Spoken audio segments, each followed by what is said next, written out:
Are you a legal immigrant? Heterosexual white women. I stand with But you. the fact that I believe that transgender children should have gender reassignment surgery. No justice! No peace! No peace! No peace! No peace! You guys, I want to free Palestine. Let's take a shot. I don't like Jewish people either. Come back. Come back. Let's say that. So you tell me they can speak, but I can't. This is our campus. We are students on our own campus, and outside agitators, outside fascists are coming onto our campus, trying to silence us. What do we say to that? Shame!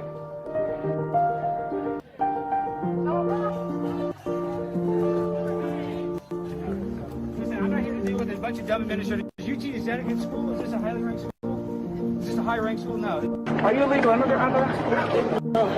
Raphael, should we call ICE? Okay, wait. People are here to stay. Yes, people are here to stay. So fly, I'm aligned with the planes. My grind so refined, I got no time for no games. Ask yourself why would I make time for you lames? At all costs, cause I'm a boss. But break them off, yeah, gotta break them off. Ladies and gentlemen, boys and girls, children of all ages, welcome to Prime Time with Alex Stein. I'm your host, Alejandro Stein. And tonight, though, I'm so excited, guys. We've had a lot of esteemed guests on this show. We've had Laura Trump on here. We've had Lady Gaga's dad, still pretty big deal. We've had on a lot of celebrities. But tonight, we have our biggest recording artist we've ever had on this show. And it's such an honor to introduce our guest, the one, the only Dorrough Music, the man, the myth, the legend. Obviously, you got Lila sitting in as a co-host spot. And then we also have on Zoom another legend, Florida's finest, the one, the only ex-congressman, current OAN host, Matt Gaetz. So, yeah, Matt, welcome to the show. Matt, how are you doing, my friend? I am great here in beautiful San Diego, California, and hope that you are loving life as much as we are out here on the left coast right now. I know it's a lot better than D.C., Matt. And let me tell you something. I'm not sure how familiar you are, but we have Dorrough Music, the legend from Ice Cream Paint Job. Do you have a little drop of that music? I don't know, Chris. Maybe we can't play it. Well, it's copyright. Well, yeah, but I'm just saying, Matt, this guy's the most legendary rapper from Dallas, worked with the Dallas Cowboys, the Dallas Mavericks, which we're going to get into. But I'm just saying, even though you're a congressman, I think rap artist, to me, is a more earnest position than congressman. Is that disrespectful, Matt? Not at all. Matter of fact, every congressman secretly wishes that she or he could be a rap artist. That is true. Dorrough, you know Matt Gaetz. Are you familiar with any of his work? I've heard a little bit about him. I can't say I know too much, but you know. He doesn't like when the transgenders try to pee in the women's restroom, right, Matt? You don't like that one. That's one of your ones that you don't like, right? It's not, yeah, I never really thought that we would be having a policy debate in our country about men who wanted to be in a woman's bathroom. I don't want to know what goes on in there at all. I want to pretend that women never have to do the things that happen in a woman's bathroom. And so I never really got the appeal.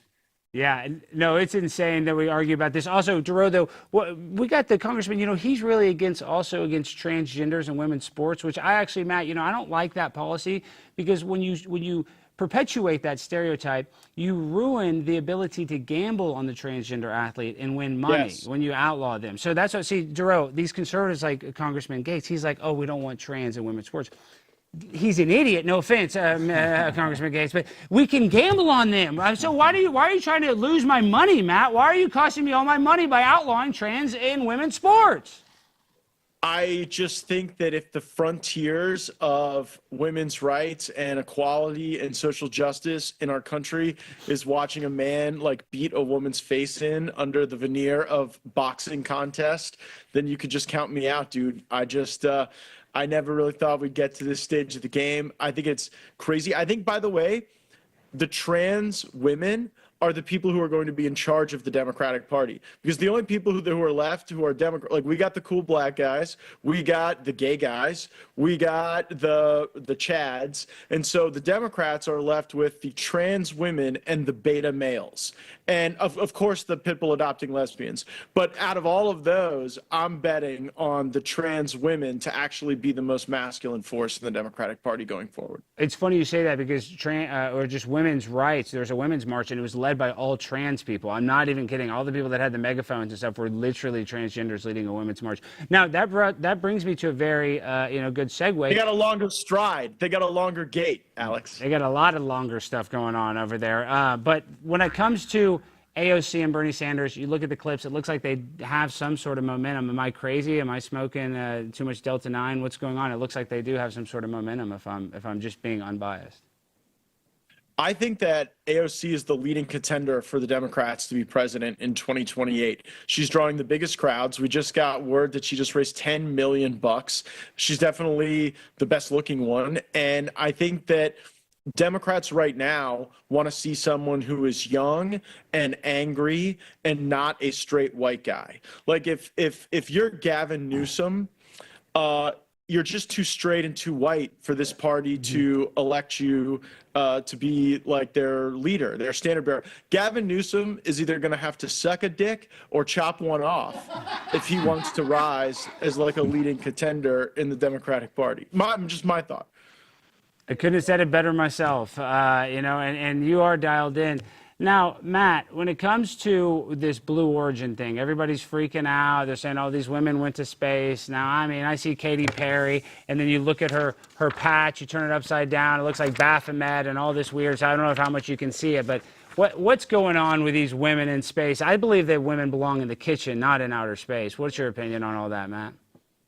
My opinion is less gendered, perhaps. I just think it's sad that this is how our elites, our rich, our famous, our talented people are spending their time. Like, I look back to the industrial days of America where, like, the great powerhouses of thought and intellect and industry were doing things to, like, make the country richer and more innovative. And here we've got our celebrities doing space tourism, to go up and listen to Katy Perry sing herself a song. I just think that I'm not against elites as much as I'm against them sucking. And this was a principal example of them sucking. Well, we only got you for a few more minutes. Now we got to ask you a couple fastballs. Epstein list. I know that you should have been the AG. I think that was a huge misstep by you not being the AG right now. Everybody's not satisfied whatsoever with the release that they've given us. I spoke about this and asked you about this on your great podcast, Anchorman. Everybody needs to go to OAN to support the Herrings. Great family. But what I'm saying is, when it comes to the Epstein blunder, are we ever going to find out more information? And should we be holding Pam Bondi responsible? How much responsibility does she bear personally?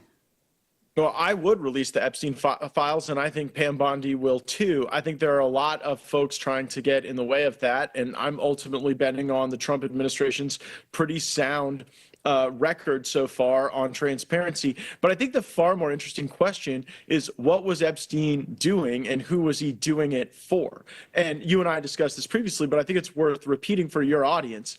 Jeffrey Epstein was working for foreign governments who were trying to get compromising material on U.S. leaders in politics and academia and industry, and not just U.S., but Western.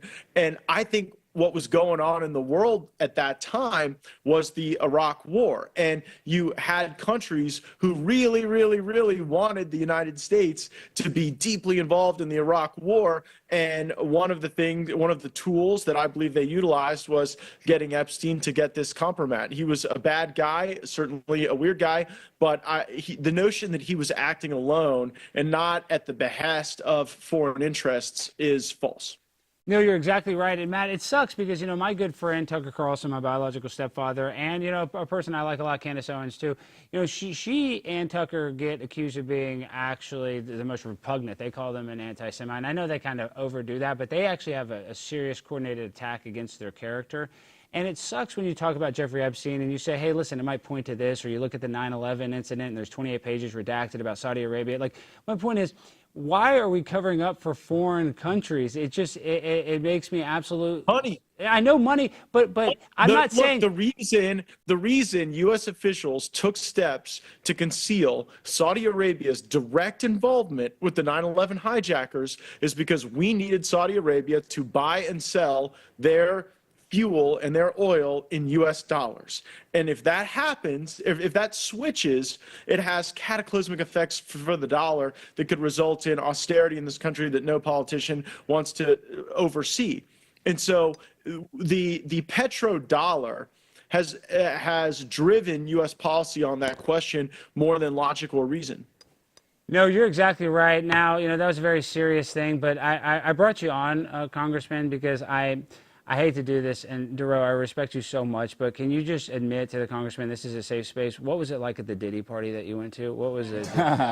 You're in a safe spot. You're not gonna report him to the FBI, are you, Congressman Gaetz? We're gonna give him a free pass because he went to a couple Diddy parties. Nah. I don't want to know what went on at any Diddy parties at all. You can just lay it. Diddy actually, we shot a video. We shot a music video. That's what I'm saying. So boom. But even on that topic, man, I only seen him do music stuff. You know what I'm saying? In public spaces, I ain't never went to no private event or nothing like that, so I can't speak on none of that. I can only speak on the music side. And this isn't a popular opinion, but when he beat up Cassidy, that looked really bad, but they didn't arrest him.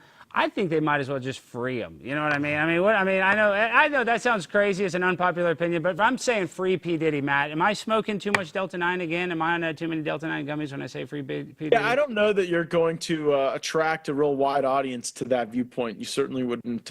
You wouldn't bring me in line with it. What about Dorrough, though? What about with the black audience? Would they like that? Because I'm a Michael Jackson truther. Did you know that Michael Jackson was investigated for over 10 years by the FBI? They never found any evidence of child molestation. And the guy, Wade Robson, in the documentary that said that he was molested was actually the lead character witness twice for Michael Jackson that he chose to put on the stand as his lead character witness. And I would think that Michael Jackson would be smart enough to not even risk putting somebody as their lead character witness in a court case, a serious court case, if you actually did molest him. So my point is, I think he was innocent. Black people love that because they love Michael Jackson, rightfully so. And P. Diddy, I don't know. Did they go? Is there a bunch of adult women agreeing? Where are you on R. Kelly?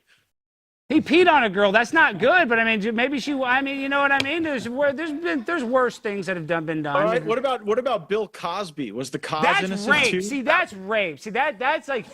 Okay. All right. So Cosby, you do not give him the benefit of the doubt, but in R. Kelly, you don't give him the benefit of the doubt, but Michael Jackson and Diddy, you're given the benefit of the doubt too. I do, because P. Diddy is invited to these parties. These people, listen, Matt, these people like to take barbiturates on their own. Now, half these people are roofing themselves, you know what I mean? We've been to these parties. You've seen a Dorrough. You don't have to twist some girl's arm to snort some cocaine. I mean, come on, this isn't my first rodeo. So my point is, a lot of these people are willingly participating in these freak-offs. Is that a good thing? I don't know. I'd like to go to a freak-off. Didn't get invited, would have gone, but that's neither here nor there now.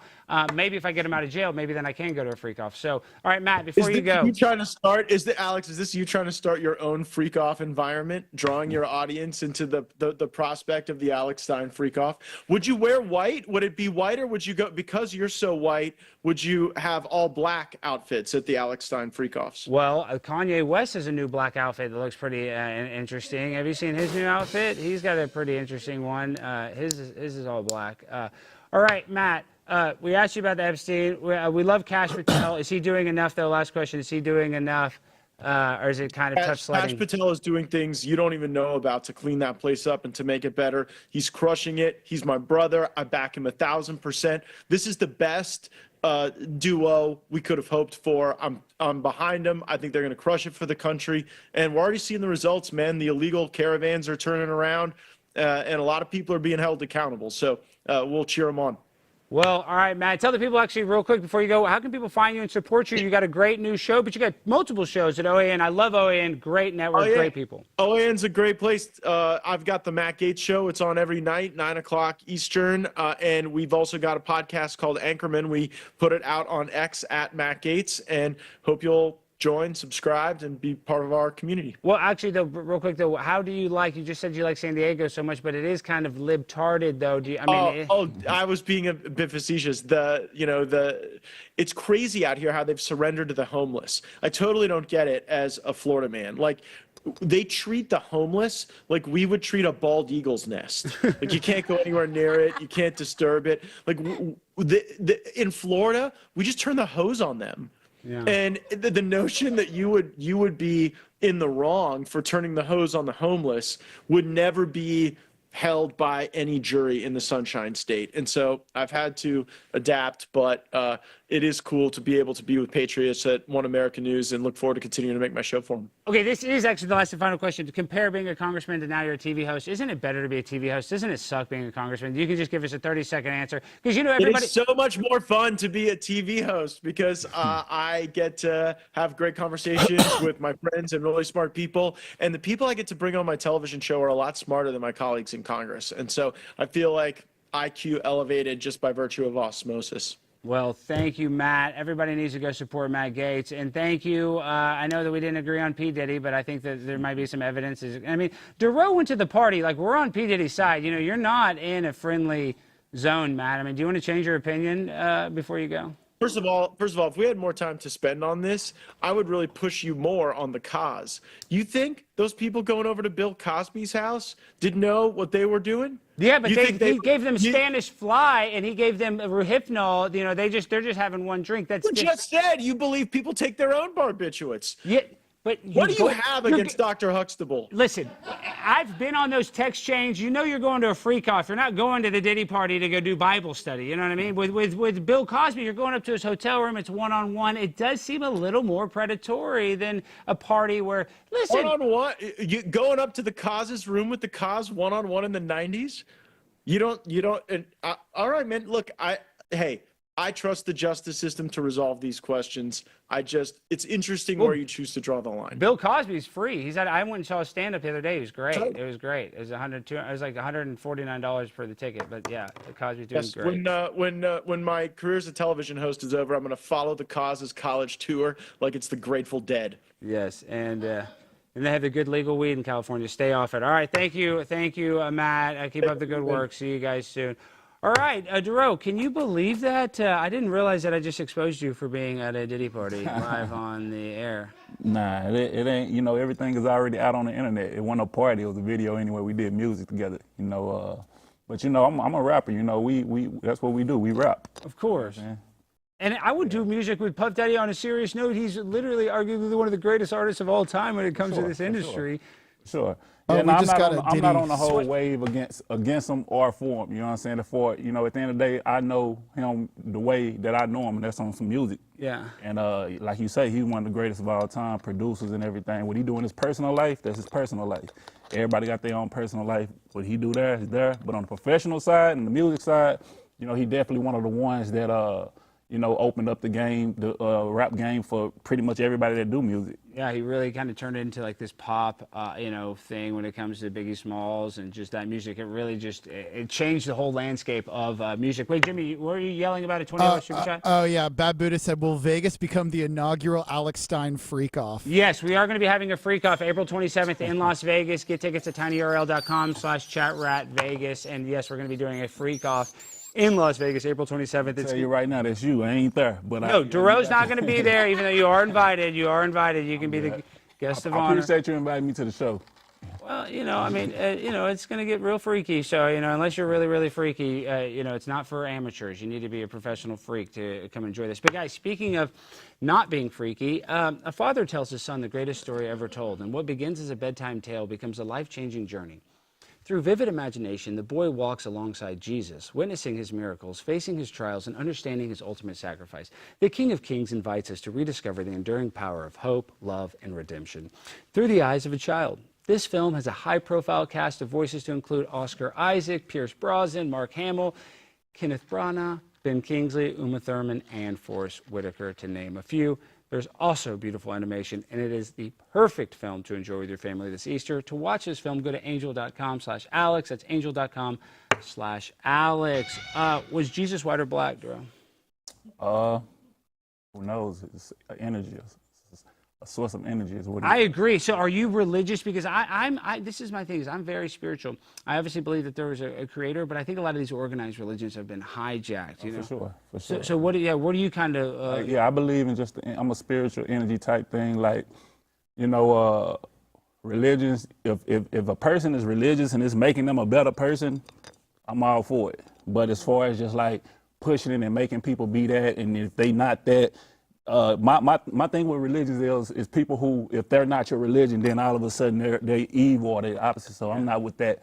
But like me, you know, I'm pretty neutral just in the spirituality side of it. You feel me? Like if you a good person or you got good energy and you coming from this side of the world, this side of the world, that's what I pay attention to. But like, you know, because there's some people who ain't never been exposed to certain religions because they live in a whole different.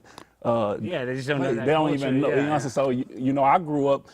You know, and people looked at like if you wasn't sort of, you know, just say if you wasn't Christian or whatever, like they was pretty much demonized. And I even as a kid, I'd be like, okay, what if they grew up in Asia or somewhere where they don't even introduce to it? You know what I'm saying? So I always thought outside like that. So, you know, I don't really get too much into that. And that's good because, you know, that's what they want to do. They want to divide us, and that's what they use a lot of these as tools to divide us. But what about like manifestation? Like if you're talking about energies, like when it comes to the song Ice Cream Paint Job, which is arguably a song that's still played every day. I mean, literally it comes up on my thing. How did that song come to fruition? Because, and this is no disrespect for it, when a song becomes that big, isn't that a little bit of luck, right? You know what I mean? I mean, I know you have to work hard. I'm not trying to take away anything from the hard work, but I'm saying there's a reason why that one becomes arguably one of the biggest songs, you know, of a generation. Like there's something in it. Whatever you did, how did that happen in your opinion? Well, it's just like you said at first, manifestation. You feel me? Like me at that time, I was working on so much music. Like I had mixtapes out. I was known for a mixtape. I mean, being a mixtape rapper, so I was popular in Texas for that. You know, I was down in Houston, Prairie View, in that area, and I was making names, and I was making a lot of songs in the club. So I was building up all this momentum. So I had, you know, a hit song called Walk That Walk before Ice Cream Paint Job. I had the original Holly Berry song. I had a lot of music and I was hot. So I had the momentum. And then I came and was like, okay, how do I build on this momentum and keep doing what I'm doing? And I was in mixtape mode. And when I made Ice Cream Paint Job, I just basically took the culture that I was around. And I'm gonna tell you how I manifested everything that happened after that is because at that time, I didn't have a car like that. Like I was like 19, 20 when I wrote this song. You know what I'm saying? I didn't have an ice cream paint job, but the culture around me and the car culture I was around inspired me. And you were manifesting it then. Exactly. So when I wrote the song and I created that, and the song blew up, then all of a sudden, now I got a lot of cars and ice cream paint jobs. So that's the highest level of manifesting something right there. But me, I was really just taking the culture in, what I was around, who I was, and I made it into something, and it's building. It's just like sports, you know. When you hot, you hot. You know what I'm saying? And you know, you had those times where you know you went 30 points last night, 35, and now you might go for 50 tonight. So I was just in a space, and I get in these spaces where I'm creating, and then everything I touch is magic at that point. Yeah. And I remember, so when you say luck, what they say about luck, it has something to do with preparation. Yeah, it's just luck is when preparation meets opportunity. Exactly. Yeah, so I mean, you know, it's not that you got lucky, but so I'm saying it was just that like, song, you know. it was just like I was in that space, and then I created the right thing at that time, and then that was the MySpace area. I was like one of the first viral stories. I went viral before it was a word called viral. Yeah. So I didn't even know, like I had never been to California. That song blew up on the West Coast. Yeah. Blew up in the Bay Area. I had never been to California, and it was because it was blowing up on my MySpace page. So. And Walk That Walk, those songs are big, but this song was a cultural phenomenon. Oh yeah, you know for what sure. I mean, this song was different. This is like Thriller or something. You know, this is and that's what I'm saying. It's like climbing a mountain. It's like when I mentioned the records like Walk That Walk, that's the step before that, and then it's like that's what that momentum that I had though from Walk That Walk. It got me in the clubs a lot, and the clubs is what pumped a lot of the music. You know what I'm saying? I was everywhere in the South. You know what I'm saying? So even when I put out Ice Cream Paint Job, I was already in motion to where I'm in front of a lot of people every night. Yeah. So, you know, I get to blow my music up. So it was a combination of a lot of things, man. It's just fun when you're making it and that happens. Yeah, and it's created so many opportunities. And so you've worked with not only you got the Dallas Cowboys theme song, but you worked with the Mavericks, but you've also worked with what other, you've worked, not the Rangers, or you did? I did some with the Rangers. You did some with the Rangers too. I did the, what you call the opening pitch thing. Yeah, you threw the first pitch. How did you do? Jimmy, pull that out. I want to see it. Did you throw good or bad? It wasn't the best. My gosh. But it wasn't like 50 cents in some of those. Like the catcher caught it. You get what I'm saying? Yeah. Dorrough, so are you from Dallas? Yeah, I'm from Dallas, born and raised. Which high school did you go to? I graduated from Lancaster High School. Oh, Lancaster. You know, it's funny. I went to Highland Park, and actually Lancaster, my sophomore year, beat us. And it was like one of the biggest upsets. We used to always play y'all in tournaments, and like, we always beat Highland Park, but barely, because y'all had a system. We played the press. Y'all had a system. Y'all had that zone defense. It was just a system that made it hard for us to beat y'all every time we played y'all. So we would play y'all in tournaments. We'll win maybe by 1 or 2 points. So we'd be like, how we come? We always expected to go to the preppy school and blow them out. Yeah, beat a bunch of white guys. But I played with Matt Stafford. Was my quarterback. Yeah, Highland Park was always football and basketball. They always been on point. You know what I'm saying, for a lot of different reasons. Shout out to Highland Park, man. Yeah, well, shout out to Lancaster. We like Lancaster, and you know you can still actually get a pretty decent home there for a good price. But is it getting gentrified now? Oh yeah. Oh nah. Okay, Dorrough, you get rich, and where do you live right now? Don't dox yourself. I can't put that out where I'm at. I know where you're at, but I'm saying you're not in Lancaster anymore. No, I'm not in Lancaster no more. Lancaster actually got a little more hood. You know what I'm saying? It's even more hood. But I think it's going through the phase like everywhere else, where probably the next step will be gentrification. Yeah. You know what I'm saying? But nah, shout out to the L, man. Shout out to Lancaster. Shout out to the whole city. Yeah, we love Lancaster. But okay, now, and we did ask the congressman, what do you think about this? Are you into, you know, my man is Kyrie Irving. He's a flat earther. And now I don't think the earth is necessarily flat, but I think a lot of the space stuff they tell us is a lie. You know what I mean? So do you believe in any of this, like worship the devil and all this stuff? Because you're in the music industry, or do you think that is a lie? I believe, like, I'm kind of, I ain't gonna say neutral with it, but I don't believe everything that's pushed in front of me. That's when something is. What about like Lil Nas X though? Does that seem weird that he is? That's another thing. Anything that's pushed in front of me heavy, like if it's pushed, I don't. It's always something in my mind that makes me not see it as what it is. You know, as far as Lil Nas X, as far as music, he could be the dopest artist, or people, you know, his music, you know what I'm saying, on his personal side. I don't know what he got going on. I don't know if that was a gimmick. I know what he's got going on. I don't know if that was a gimmick or if that was like, is that really him? I don't know. But I do know that, you know, when an agenda is pushed, like, I look at it differently, you know what I'm saying? Or when something becomes super duper mainstream, and you know what I'm saying, and it's just pushed in front of you, I look at it in 2 different ways. Now, with the space thing, I don't know how to look at that. I just saw that news like yesterday. They coming back, you know what I'm saying? You think the moon landing's real or fake? Real or fake? It's fake. I think it's so fake. There's no way it went to the moon. Would you have gone? I would have to see it myself for me to say if it's real. You know what I'm saying? Like, I don't know. Do they got cell phone footage out? No, that's the thing. I don't believe any of this stuff. It's all. Do these women have? Yeah, they do have some footage from inside. But this other thing is like, you know, they're spending all this money, and like Matt Gaetz said too, and I said this, like the people that are starving. Think about the young black people that are starving, young Latinos, like young whatever. Everybody is struggling, and they're spending all this money to go to damn Mars. I mean, what the hell are we gonna do on Mars? I mean, it doesn't even make sense. Well, if they invited you, would you go? Well, yeah, because I need the clout, and I need to become first Elon Musk. No, but I know this, and maybe I'm just speculating there, so I say I know this. That's insensitive. But when you have a song that becomes that big, you had to have people that were trying to manage you and leech you. So give us, like, and I'm not saying you're a victim, but I'm sure you were victimized. Can you tell us like a situation where you felt like you got taken advantage of when you blew up? Oh yeah, when you come in the game, like you, especially coming in young. I came in young, you know what I'm saying? Coming out from being a teenager, you basically have a lot of people that come around you, and you think everybody's your friend and all that. You know, I had a big entourage. That was my thing. Like, everywhere I went, I had a huge entourage by default. Like, and it wasn't necessarily like. You can take that out. We don't even need that anymore. Okay. Wait. Tell me this though. This is real quick, and this is not making fun though. You have the entourage. Why do you need 10 black guys with you everywhere you go? I mean, I'm just saying, you know what I mean? Because right now you come, Dorrough, I thought Dorrough was going to have some big entourage, and I'm not saying how he's moving, but he doesn't have a big entourage, which is what I expected. But now you're saying that you had this big entourage back in the day. It doesn't seem like you, and it seems like. I learned out from that. So what it is you got 2 types of artists or rappers that come with entourages. You got the ones that need an entourage for them to feel confident, and then you got the ones that inherit an entourage. I was the one that just inherited an entourage. So being the first because I was like the first from the city to kind of go into that mainstream space. So, you know, you got family, friends, that's all they see. So they automatically coming around you. And you've represented Dallas. Exactly. Everybody there with So Dallas. when I'm going places, like let's just say at that time, everything is new to me. I'm more like on what I got to do, but everybody else is saying it like, oh, we need to go with Dorrough, you know what I'm saying, to get into the light and all this and that. And I don't have enough experience to be able to fight it off at that time. And it was cool. It was, to me at that time, it was fun until I realized that it wasn't the best thing that I could do, because the leeching starts coming.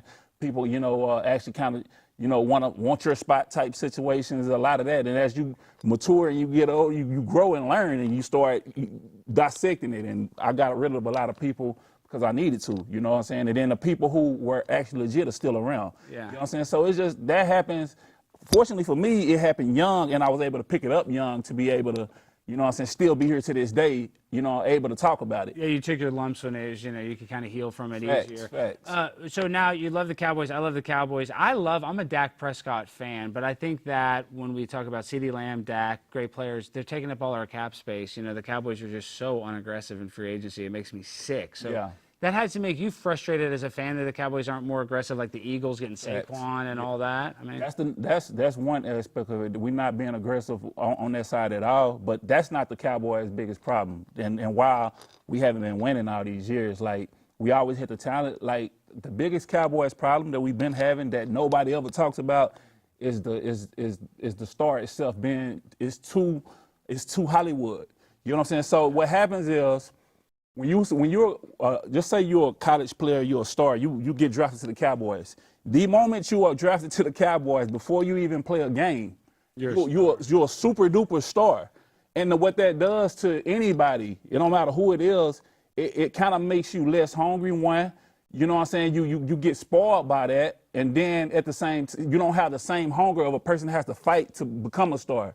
And like, so what happens is the players, when it comes down to the playoffs, the aggression is not there. A certain mindset is not there by default. It's not that they don't have it, because we got some of the best players in the world. Like, we come and CeeDee Lamb is like, that's one of the greatest athletes I've seen. He's insane. He's just incredible. in general. I mean, he's but like, insane. as a team and as a collective, like, when you go into, you know, playoffs, you're going against teams. Some of these teams you play that's playing on the Eagles. When the Tampa Bay won the Super Bowl, they had dogs. You know what I'm saying? Yeah, they had Tom Brady got like the exactly. dogs. So it's like, when you're going into the playoffs, they got a mindset.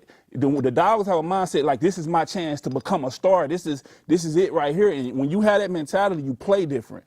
With the Cowboys, it's hard to get that type of energy because you're in the biggest stage by default, and everything is so. You're already the most profitable franchise. Exactly, and honestly, that affects us all the way down, and that's crazy to say, because it's like, how do you fix that?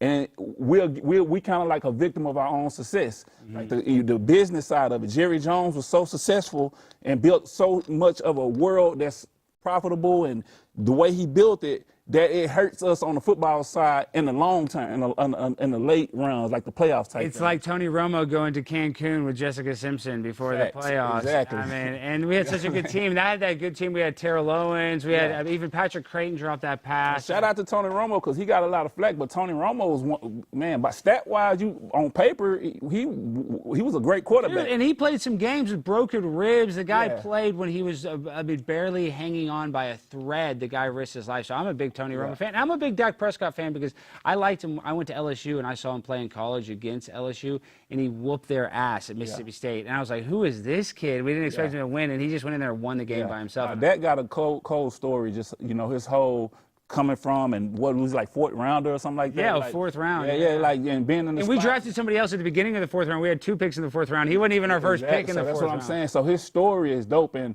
like I said, we've always hit the pieces, the players, the talent, everything. I'm telling you, nobody ever talks about that aspect, and I don't know if that's fixable, but I'm gonna tell you right then and there, because everything comes down to the playoffs. That's why we always great to the playoffs, because the mentality. I play sports. I know the difference between regular season and the playoffs. It goes up a notch, and you got to have a certain type of hunger to really sustain in that playoff on them runs like that. And we so much it's so Hollywood in the star that it makes it hard for them to have that. That ain't the players' fault. That's what's crazy. That ain't necessarily the players' fault. I know it's the system, but then, you know, I see Dak, though. Did you notice he's already he's not married, but he's having a second baby by a big booty Latina. Did you see how quick she got pregnant? Did you think that was kind of quick with the second baby? She had 2. I'm saying that she had that second baby not even 30 days. Well, a lot of time when you have one, you want to get 2 out the way. I know. I mean, I don't blame him, but guys, that was quick. I just said that second one, good for her. We love Dak Prescott. Like I said, I'm a Dak stan, but she had that second baby pretty quick, in my opinion. Okay, Lila, tell Dorrough a little bit about what you do with the Micro Maidens. Can you describe it? Yes, so I'm a stand-up comedian, and I open for a group called the Micro Maidens. I'm actually the tallest one in the group, standing at 4'6", and we have dancers on the team that our shortest dancer is Sassy Cassie. She's 2'10", and all the way up to 4'5". And do you think the men? 4'12". Do you think the men that go to that though, Dorrough, and she has a stand-up comedy, stand-up? Oh, the rest of them, they're like burlesque. Mm-hmm. They dance and they strip. Do you think the men are going there because they are attracted to children? Do you think that's why? They strip? Like when you say strip, yes, they like strip. naked? I'm trying to find Jimmy. No, and yes. No. So it's like a strip club. It's like a strip club. No, it's amazing. When you see these girls, they are gorgeous. How you went? No. Oh, okay. My girlfriend wouldn't let me. Babe, I'm not allowed to go. The tiny little bag. Hold on. The first question is... We have the world's smallest stripper, Sassy Cassie. She's 2'10". Yeah. The world's smallest stripper. She's a Guinness World Record holder. And then we have Bridget the Midget, which she's is famous. She's an icon. She's on the Howard Stern Bridget show. Powers. She was the first midget porn star, and she's on the show with us. So it's basically like it's like a burlesque show, and I'm the opening act, and this is it. How long is the comedy actually funny? That's yeah, she's funny, but she's the only one. I've been doing comedy for almost 10 Lila, you the only one to do the comedy? Yeah, I'm the stand-up. Yeah, Oh, okay. Lila's hilarious. Okay, I see what you're saying. You hosted. I get it now. Okay. And so look at the picture. I don't know if you can pull it up. See, this is what they look like. So they're on stage. There's us. I hope this is terms of service friendly. Yes. So Back to the first picture. I can only see it a little bit. yeah. So these are all short. They're all little people. Yeah. And Lila. Pocket hot chicks. I mean, little people, you know, they need love too. So, you know, but at Exactly. the end of the day, like, I ain't never been to no space like that, so I can't really call it. Hey, I think you would love it. We do have a show here April 29th. So In Dallas? In Dallas. So Oh check my it gosh, out. we need to Go go. to Dallas go, then I go. Yes, we'll go. Micromaidens.com. Check out when we have our tour dates. It's an amazing show. You would absolutely love If it. you tip enough, they put a girl in a balloon and you can punt the balloon off the top of the building. Yeah, isn't it? Making that Hey, up. I'll tell one of the girls to dance to your song. They would. They Hey, probably, now, that would be dope, because I can that- break new music. You know what I'm saying? I got a lot of new music coming out, so maybe I Wait, can I do wanted to some- ask you a question, though. So you said you started performing your music at clubs. So what Mm-hmm. was it like doing your music at clubs to now you're performing in front of 20,000 people? What is it like to perform in front of such a massive audience? You know what's crazy? It's actually harder to perform in clubs than in front of 20,000 people. 20,000 people, at least for me it is. What, because the audio or what? Or because it's smaller or why? All right, so when you're in a club, so I don't know if people know, when you're doing music, and especially like in rap world, the club is going to be your hardest critiques. Yeah. The type of people that go there, you know what I'm saying? And then also when people go to clubs, they're not necessarily going for a concert. Now, sometimes there are hostings and they do go for that, but overall, people don't go to the club, you know what I'm saying, to see people perform per se, you know what I'm saying? So They're just trying to get drunk and exactly. party, So yeah. now, I feel it. but for me at that time, that was the only avenue I had to get in to expose my music. Yes. So I had to go into a lot of clubs, hole in the wall, some bigger clubs or whatever, and make people who don't know me and they went there to see a show. How I gotta make them like my music. Yeah. That is the hardest thing, and that took time. But that's also what made me a great performer. That's what made me have the courage to do it, and that helped me actually grow as an artist faster than anything else. Going inside 20,000 people, especially once they know your music, and then even if they didn't know your music, for me it's easy to zone out. Yeah. You know what I'm saying? And just perform and get in my own space when I'm in front of 20,000 people. When you're in the club, you right there in front of the people. You're in the contact. You can't zone you out. Can't It's zone too out. So intimate. because you got to interact. And so I'm telling you, like, sometimes a club could be way harder. See, I feel like I relate to that 100% because I'm performing stand-up comedy at strip clubs, and Yeah. they're not there to for see sure. stand-up. They're there to see my sexy midget stripper friends, okay? And then I'm coming out doing stand-up, Yeah. so I feel like I relate to what you're saying, that Exactly. and it's easier to perform at a place where, like, they're ready for music, Exactly, they know what's exactly. up, but that prepared you, and is why you're so great. Sure. Okay, for sure. Dorrough, well, I want to talk about some of your inspirations. And this video has been going so viral. Pull up what's on my computer now. You know this guy, legendary actor, the Fresh Prince of Bel-Air, Will Smith. This song's going viral, and I think he crushes it. So I kind of want to get your response, Dorrough, on the newest Will Smith song. Have you heard this yet? It's good.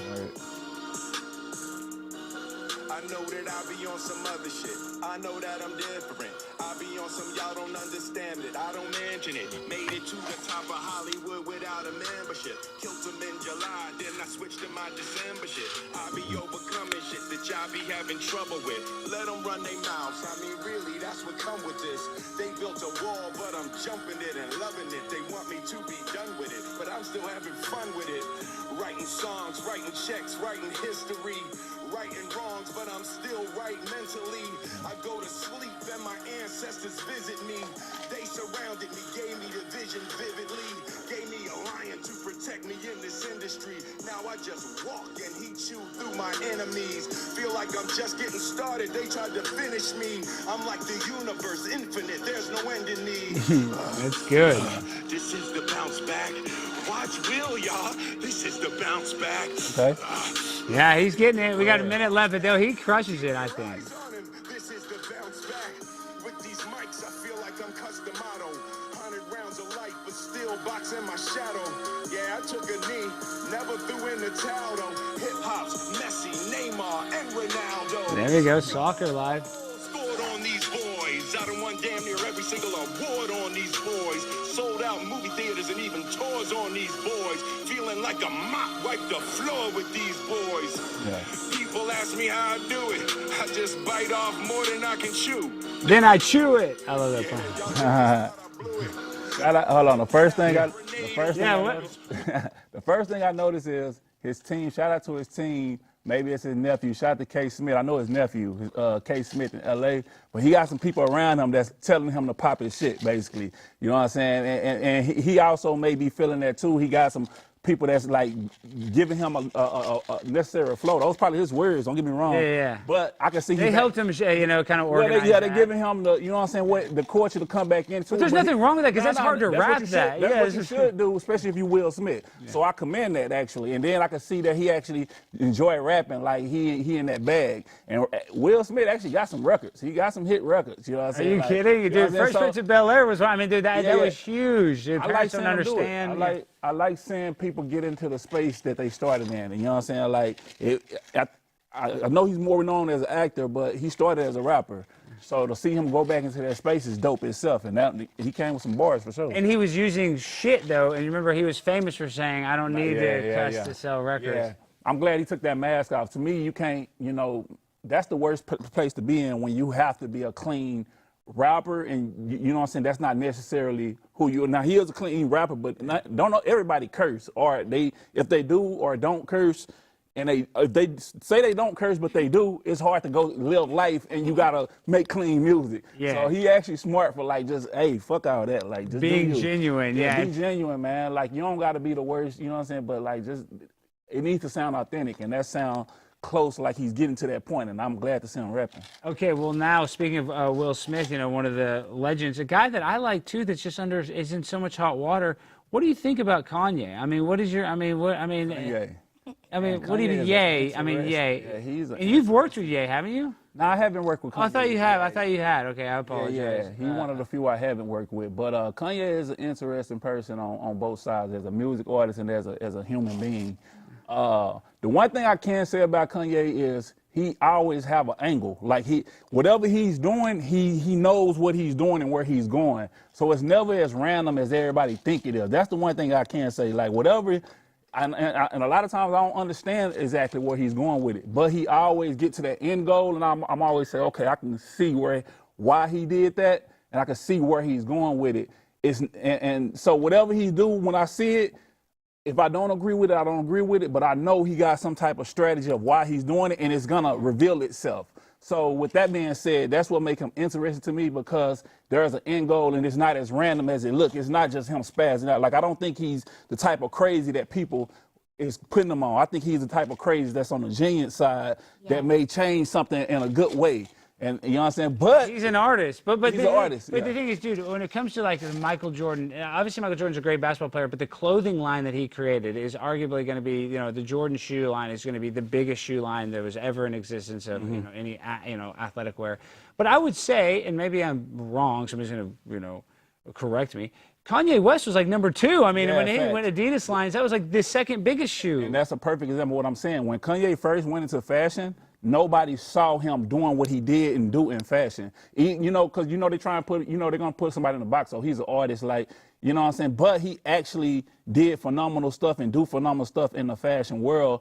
the Yeezys and everything, and I agree that like after Jordan, Yeezy is like a brand that comes to your head and you look at it in that same space. Now it's not over Jordan, but like you say, you could say it's number 2, and for him to do that, and he really kind of did that in a short period of time. Like that. You know what I'm saying? So like, yeah, that's another thing. But when he was talking about it at first, nobody was paying attention to it like that or thinking he was gonna do that. So that's what I'm saying. Like the end goal with his results always reveal itself, and you always got to be like, hey, fam, know what he doing or he did that.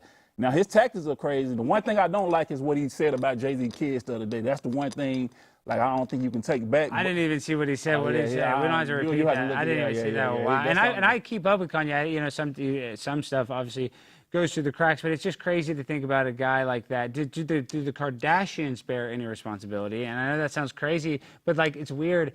The dad, Bruce Jenner, who's a great athlete, becomes Caitlyn Jenner, and I mean, maybe I'm wrong, but I feel like the family was a big catalyst in him doing that. So that family's weird. Could the Kardashians be responsible a little bit for kind of making Kanye so radical? Yeah, anytime when you're dealing with a female and that's your girl, you're going to be influenced in some kind of way. So however her lifestyle is and her family, yeah, that's going to rub off. And yeah, like you said, they got a crazy, I ain't going to say a crazy lifestyle, but they definitely got an alternate lifestyle. So, you know what I'm saying? I believe a lot of that did play a lot with Kanye, but that part you can't really just blame the Kardashians because Kanye they was who they were before he picked them. So Kanye, he picked the Kardashians, you know what I'm saying? You know what I'm saying? So that's like a double-sided sword, but like at the end of the day, like Kanye, his strategies are different, and he's an interesting artist and a person. Like that's all I can really say about it. He is, and I think that it's just kind of a shame that a guy with all that talent, all that the fortune. I don't think that he should have lost his shoe fortune. I mean, I know that he said some crazy stuff, but I can't imagine they're just throwing those shoes away. Is what they said. Yeah. Like I'm not gonna throw my Yeezys away just because he say something crazy. That's with anybody. Like I don't care who it is. You know what I'm saying? Like I'm gonna keep my shoes. Okay, we talk about this, so speaking of the conspiracies that make people go crazy, they're always kind of insinuating. What do you think about the conspiracy they always try to put young black men when they're coming up in dresses? You know that conspiracy? You know? Yeah, I heard about that. What do you think about that? Is that not true? I think about that when I see that, you know what I'm saying? And my first question is this somebody sitting with them and telling them that they have to do this, or are they being influenced another kind of way to do that, and that's making them think that they need to do that for success? Yeah. And then, you know what I'm saying? So one side is that. Then you got other times where I see some comedians like Martin Lawrence when he was. He's a legendary. That was. I mean, see, like to me, when I see Martin Lawrence be Sinead on that show and he got a dress on, it don't feel like when I seen some other people getting dresses. Like some people just funny and some people just naturally do funny stuff and they naturally, genuinely might think that's funny and that's who they are, and that has nothing to do with them like being on some other crazy stuff. Yeah, but so you have that side, but then you do have some side where I'm like, why? You know, it look like you trying to get to a space, and I don't fuck with that. Yeah, but what's funny though, because you do bring that up, and Jamie Foxx and Martin Lawrence, two of the biggest guys ever. Martin Lawrence, one of the biggest comedians ever. Jamie Foxx, Academy Award winner. You know, they played those hysterical, trans characters, for lack of a better word. They were so funny. Shanae. Yeah. It was different. It didn't have the same vibe as today, but trust me, people that were encouraging them to do that wanted them to do that. So. You know, you might be actually right about that. Because those characters were iconic. Yeah, exactly. You're right. And when I think about as watching our show as a kid, I'm not looking at it like that at all. But as an adult and knowing what I know now, I do believe that it could have been, somebody pulling the strings on that, and that's definitely weird. What about this? You as an artist, and this is another conspiracy, and they say, people like Michael Jordan are heavily invested in this, that. And this goes to some anti-Semitic tropes too, but and I don't want to take it there, but have you ever heard the conspiracy that music executives and music labels purposely encouraged rappers and, basically promoted rappers that purposely promoted a degenerate lifestyle for sure, in order to poison the community and put more people in private prison and just kind of break down the family structure through music? So you don't think that's a conspiracy? You think that that is actually true? I think a lot of that is true, 100%. I think for different reasons though. I think that, especially when you come in this day and time, I think people adapted to it and they just think that that's the way to make music. But from the jump, because when you first started, jumped from where it was to it went to that. It was like kind of cool mode or whatever, you know, And so when you go, like I say, as an adult now, when I go back and look at it, you can go to where it was and then when it went there and how it just shifted and the money that was pumped into that, then yeah, you can that conspiracy can seem true for sure. But it's not all that either. It has a lot to do with just the lifestyle that a lot of people have been living anyway, and now that mirror is showing. So you know what I'm saying? So I'm always gonna see both sides of it. But yeah, it definitely was.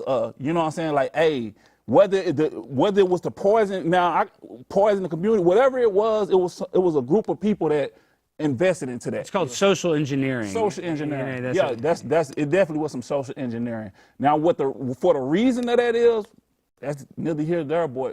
That sounds more like what it would be. But yeah, man, it's just in the rap world, man. It's a lot that go on that make me question a lot of stuff every day. Well, and this will make you question some stuff. Now, I don't want to defame this man. He's arguably one of the greatest. But let's play this little video I got pulled up. Have you ever seen this video? I grew up. My mother raised me, so I have this much respect for women, and I fight often because of that. And it gives me a lot of friends. I mean, I get a lot of friends but I get a lot of friends because I have respect for women. Ultra respect for women.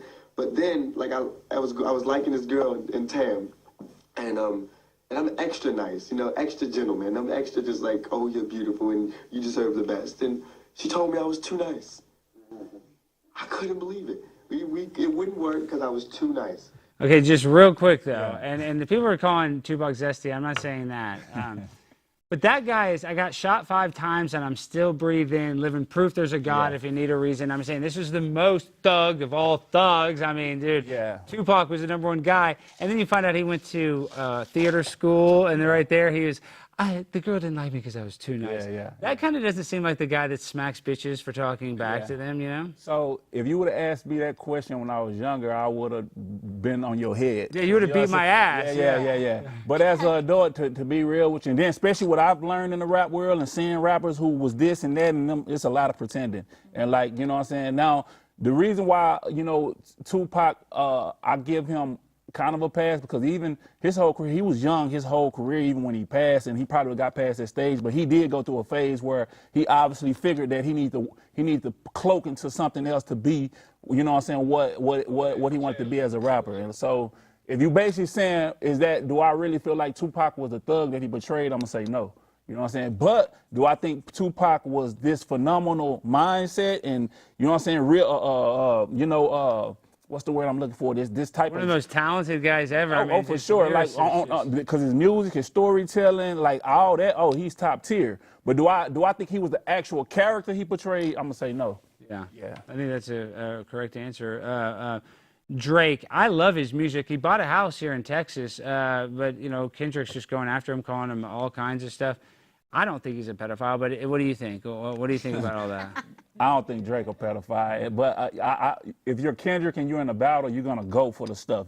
They went at each other. You know what I'm saying? Like when you get into a fight with somebody, you gotta expect them to throw stuff that's gonna be may not be true or whatever. But do I really, in my heart, think Drake's a pedophile? I'm gonna say no. You know what I'm saying? But do I see Kendrick's angle? Yeah, you're in a war. You're gonna use everything tactics. He said stuff about Kendrick's, you know what I'm saying, this and that. So, but nah, I'll be lying if I was just like in my heart, I believe Drake's. No, Drake's innocent. Okay, now this video, I hope this shouldn't get you in trouble, but maybe because the guy, the Birdman, is a very, very powerful guy. Now this video, and we're wrapping things up. I don't know if you've seen this video. Let me pull this up. Have you seen this video? This is an iconic video. So this is Lil Wayne on 106 and Park. And watch the monitor, please watch. Now he's gonna do something kind of unique. Watch this. Did you hear that? Did you? I don't want to get you in trouble with the Birdman, but what I've never seen that before. Yeah, that was on the internet. I remember when they first started circulating. You know what it was in rap? You know what happened was it was a time where everybody wanted to be mobsters and like be like that, and I think they adapted that and I could So they're trying to be like Italian mobsters. Yeah, I think they adopted that from mobsters, and they, you know what I'm saying? Because you got to think, especially at that time and even now, when people go into rap, they go into a character and they try and be that. You know what I'm saying? So like in that era, everybody wanted to be the mobsters, and you know what I'm saying? So I think they adopted that from Italian mobsters because that's what they do, and to make them seem like that. And in retrospect, I'm pretty sure he probably looked at that like, why the fuck I did that type thing.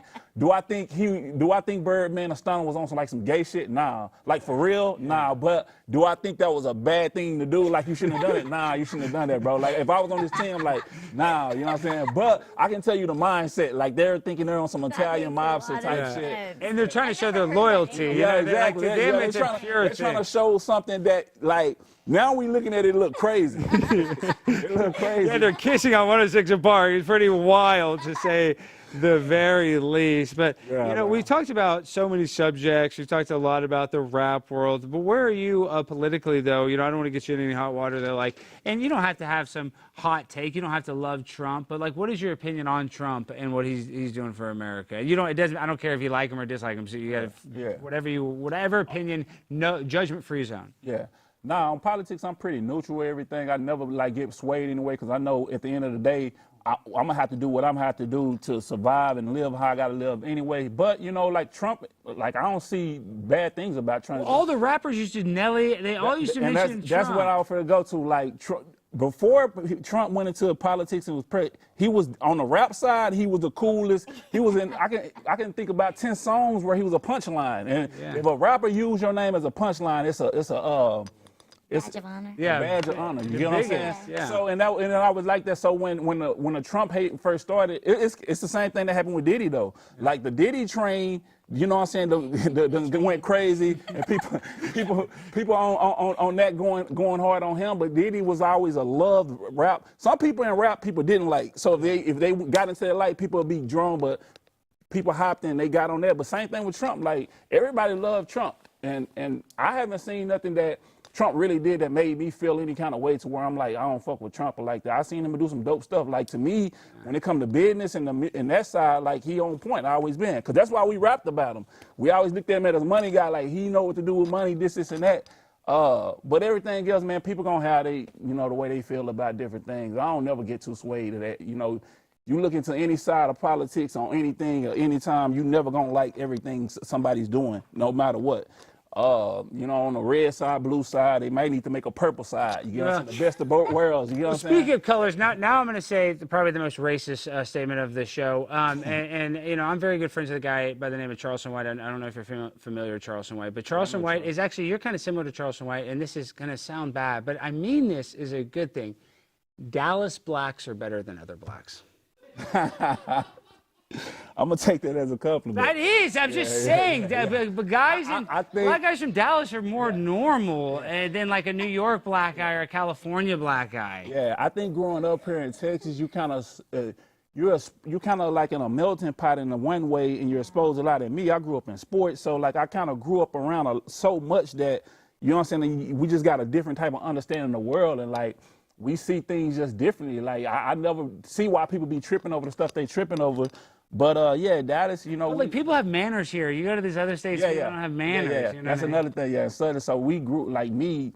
I grew up, yes sir, yes ma'am. You know what I'm saying? We had to be like that, and that go a long way.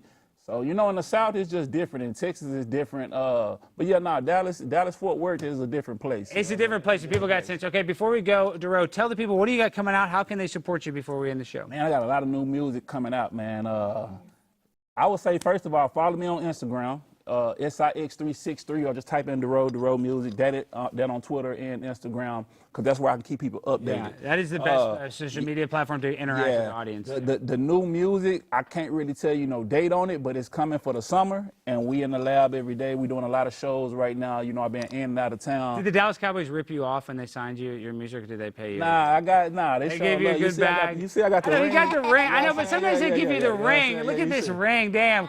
Vince, come over here and show. Oh, look at this big touchdown. Damn, that looks so good right there. You know, you and Post Malone are the two most famous, you know, cowboy rappers right there. Dude, that's legit. You know, I was able to get that off, you know, the deal with the Cowboys. But now, with that being said, now the Cowboys, like, even getting in that space, the exposure, like. That's huge. I would have done it for free. So, like, it's just, and I'm a natural fan, too. So it wasn't nothing like I had to be swayed to do. I'm a natural Cowboy fan. I got pictures of me when I'm little in Cowboy jerseys. Of course, so, you know what I'm saying? So with that being said, it's fun more than anything. And, you know, making money with them is good, but also putting on for the city of Dallas. Like, before the Cowboys, they say Dallas, and that's what I represent more than anything. You know what I'm saying? So we love it. Everybody go follow Dorrough. Now, Lila, we're about to end the show. Where can people find you? What do you got coming up? You guys can find me at lilahart.com. And this Saturday, I will be in Post Falls, Idaho at the Draft Zone headlining. So I will see you guys then. And obviously on tour with the Micro Maidens starting April 25th in San Antonio, Texas. We're doing our Texas tour. So go to micromaidens.com. Okay, and guys, before we end the show, I planned one thing for you, Dorrough. You know, I am the town hall terror. I don't know if you know this, but I'm famous for going to city council meetings. I've seen some of your stuff. And so I'm arguably the greatest city council rapper of all time. So something that I'm very passionate about is I'm very passionate about protecting big booty Latinas. Like, if you're a gangbanger, you know, we can deport you, but I don't need my housekeeper getting deported. You know what I mean? I don't need Juanita. She's not committing any crimes. You know what I mean? Shout out to the Latinos, man. Well, I've been saying, yeah, some of these Latino guys, they got a big criminal history. I don't know. You might need to get out of here. But that's not what we're here to talk about. What we're here to talk about is I wrote a song in honor of you. So, DJ, can you hit that beat and give us a freestyle finale? In honor of Dorrough. See this. Yo, where's my thing? Let me get Smokey in this bitch.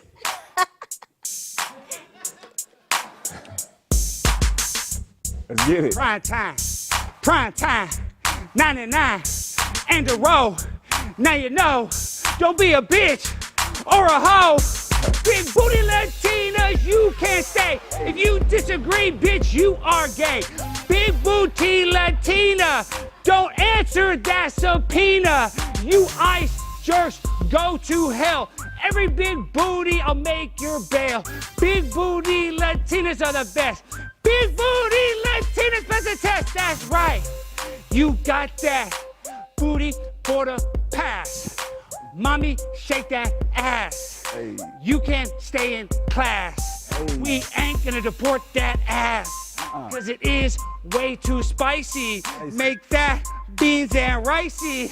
And I'll do it real nicey. Yeah. And I love the Latina. Hey. Don't answer the subpoena. Hey. I got the roll on the blimp. Yeah. And I'm walking with a limp. Lila Hart is the best. She always passes a test. Hey. VIP, unlike the rest. Hey. #1 pimp on the fucking blimp. Hey. Dorrough is the #1 pro. All right, shout out to Dorrough. Shout out to Lila. Shout out to Ice Cream Page Up. We love you guys. See you tomorrow night. Peace. Hey.